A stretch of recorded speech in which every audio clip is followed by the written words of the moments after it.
रूप में अर्थात स्वाहा और स्वधा के रूप में स्वाहा रूप से देवताओं को तृप्त करती हैं और स्वधा रूप से पितरों का तृप्त करती हैं। इस प्रकार से जगत जननी जगदम्बा भवानी नाना प्रकार से अपने भक्तों के सुखों को देती हैं। आगे महाराज भगवान राम के चरित्र का वर्णन किया है, लेकिन राम के अन्य चरित्र का हम वर्णन नहीं करेंगे क्योंकि रामचरित्र तो बहुत बड़ा है। लेकिन यहाँ पर रामचरित्र के वर्णन का आशय ये है कि भगवान राम ने भी भगवती जगदम्बा की पूजा से ही रावण का वध कर पाए हैं। जब भगवान राम बाली को मार करके सुग्रीव का लक्ष्मण के द्वारा राज्य तिलक करवा करके और स्वयं वर्षा ऋतु में महाराज प्रवर्षण पर्वत में निवास किए हैं, गिरी कंदरा में प्रथम ही देवन गिर गुहा राखी रुचिर बनाए।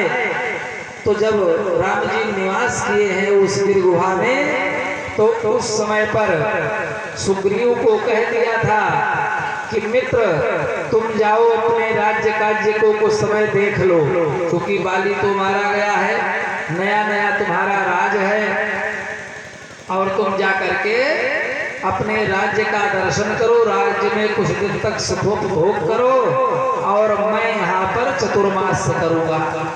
चतुर्मास का मतलब है कि आषाढ़ सावन भादो कुआर 4 महीने का चतुर्मास होता है।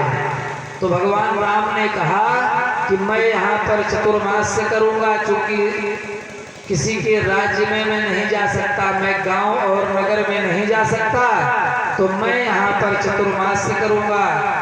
और उस चतुर्मास के समय पर प्रेम पूर्वक जब चौथे मास में क्वार के महीने में उजाला पक्ष आया और प्रतिपदा को पूजन शुरू हो जाता है शारदीय नवरात्र का, तो उसके 2-4 दिन पहले नारद जी आ गए। नारद जी जब हाल चाल लेने के लिए पहुंचे तो वो भी देवी की प्रेरणा थी और नारद जी ने पहुंच करके भगवान राम के पास और उनसे कुशल क्षेम पूछा। तो नारद जी से भगवान राम ने पूछा कि महाराज रावण को मार कैसे सकते हैं। आचार्य व्यास जी कहते हैं कि भ्रकुट विलास सृष्टि लय होई सपनो संकट परे किसोई। जो परमात्मा भूभंग मात्र के इशारे से सृष्टि और प्रलय करने में सक्षम है, समर्थ है, ऐसे परमात्मा पूछ पूछ करके अपने अग्रजों से अपना कार्य करते हैं। किसी गार्जियन से पूछ करके कार्य करना उत्तम होता है। और महाराज कहा कि नारद जी से पूछा कि हम रावण को कैसे मार सकते हैं। तो जब इस प्रकार से रावण को मारने का विषय पूछा तो नारद जी ने बताया, कहा भगवान आदि शक्ति जगदम्बा भगवती ही इस सारे संसार का कारण है। उन्हीं की कृपा से, उन्हीं की शक्ति से ब्रह्मा विष्णु महेश पालन उत्थान और संहार का कार्य करते हैं। सो हमको लगता है कि आपको जगत जननी जगदम्बा भगवती का नवरात्रि विधान से पूजन करना चाहिए। तो पूजन का विषय पूछा नारद जी ने, नारद जी से राम जी ने। तो कहा कि और तो कुछ आपके पास यहाँ है नहीं, आप इस समय वनवासी हैं, तो आपको चाहिए कि महाराज 1000 कमल, 1000 कमलों से जगदम्बा भगवती की पूजा कराएं। हनुमान जी को भेजा, 1000 कमल लेकर के हनुमान जी आए। कहीं कहीं 1000 लिखा है, कहीं कहीं 1008 लिखा है। कमल लेकर के आते हैं और पूजा के लिए रखा जाता है। राघव जी जैसे ही स्नान करके आते हैं पूजा करने के लिए, तो जगदम्बा ने पहले ही एक कमल निकाल लिया था। और जब देवी जी के 1008 नामों से कमल पुष्प चढ़ाने लगे राघव जी, तो प्रेम पूर्वक जब भगवती का ध्यान किया, कमल पुष्प चढ़ाने लगे, तो महाराज एक नाम बचा ही रह गया जो नारद जी ने बताया था। तैसे ही कमल खत्म हो गया, एक कमल कम हो गया।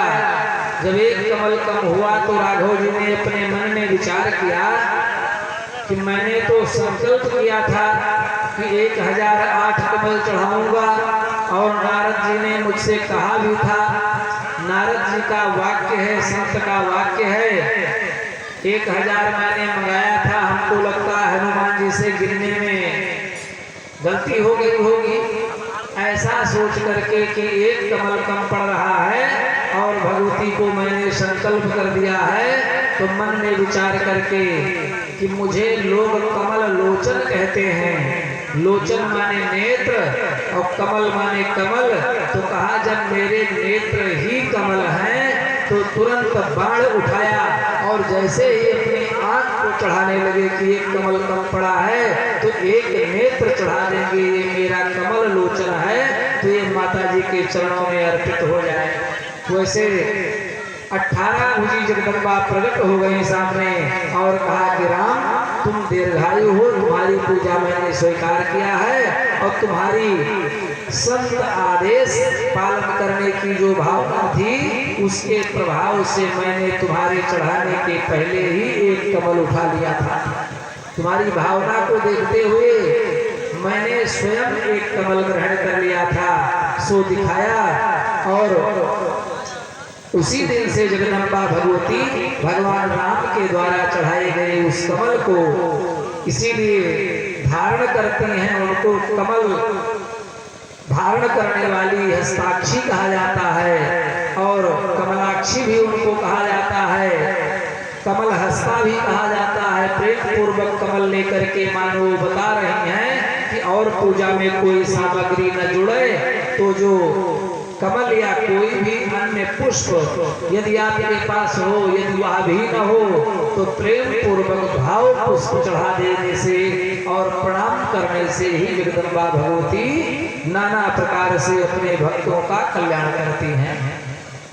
इस प्रकार से जगत जननी भगवती की पूजा करके और प्रेम पूर्वक भगवान राम ने आगे का कार्य किया था। तो कहने का मतलब है कि व्यास जी कहते हैं कि भगवान राम जो हैं वो नाना प्रकार के, जिनको अखंड व्रतधारी भी कहा जाता है, जो मर्यादा पुरुषोत्तम है, और जिनको पार ब्रह्म परमेश्वर कहा जाता है, वो भी जगत जननी जगदम्बा भगवती की पूजा करके और महाराज उन्हीं से नाना प्रकार के वरदान प्राप्त करके फिर रावण को मारने में समर्थ हुए थे।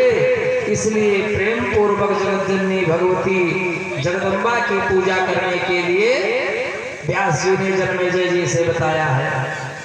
आगे महाराज वही कथा आती है जो हमने सुनाया था आपको कि भगवान कृष्ण को जब कष्ट हुआ था तो महाराज वसुदेव जी ने प्रेम पूर्वक श्रीमद् देवी भागवत महापुराण का श्रवण किया था, जिसमें प्रेम पूर्वक जो है भगवती ने आकर के जाम्बवान का वध करवाया और समंतक मणि के सहित जाम्बवती को साथ लेकर के भगवान कृष्ण अपने माता पिता के पास आए थे। अंत में महाराज पूजन का विषय बताते हैं कि जो जगजननी जगदम्बा भगवती का ध्यान पूजन नहीं करते उनको नाना प्रकार से कष्ट झेलने पड़ते हैं, और जो भगवती की पूजा करते हुए ध्यान करते हुए शरण में आकर के और प्रेम पूर्वक जीवन बिताते हैं उनको नाना प्रकार से भगवती की कृपा प्राप्त होती है। और यह लोके सुखम भोक्त्वा चान्ते सत्यपुरमयो, इस लोक में सुख को भोग करके अंत में सत्यपुर वैकुंठ धाम को प्राप्त होते हैं। इस प्रकार से महाराज जगत जननी जगदम्बा भगवती की कृपा को बताते हुए कहा कि एक समय की बात है, देवताओं को भारी कष्ट हुआ। दैत्य लोग देवताओं से युद्ध किया करते थे। देवता अजर अमर हैं, लेकिन वो समय समय पर जगत जननी जगदम्बा भगवती इत्यादि की पूजा न करते हुए तभी उनको अमर होने के बावजूद भी दैत्यों से भागना पड़ता है युद्ध में। कहा जो देवता हो जाते हैं वो किसी की पूजा नहीं करते हैं। पूजा करना और भगवान की कृपा प्राप्त करना ये केवल मनुष्य लोक में मनुष्यों के लिए सुलभ है। और देवता जो है अपने घमंड में रहते हैं, जब उनको धर्म से पुण्य की प्राप्ति हो जाती है तो देवलोकों में जाकर के वो रहते हैं। और देवलोकों में रहने के बाद जब उनका पुण्य क्षीण हो जाता है तो छिन्ने पुण्य मृतलोके विशंति, फिर आकर के इसी संसार सागर में गिरते हैं और पुनः पुण्य प्राप्त करने के लिए उपाय करते हैं। एक बार देवदानव युद्ध हुआ और देवदानव युद्ध में देवता जीत गए। वैसे तो देवता जल्दी से दानवों से जीतते नहीं हैं, लेकिन उस समय पर देवता जीत गए। और जब देवता जीत गए, हार करके दैत्य लोग भागे तो जा करके अपने गुरु शुक्राचार्य से विमर्श किया। कहा कि भगवान, आपके दिशा निर्देश से हम युद्ध करते हैं तो हम बार बार जीत जाते हैं।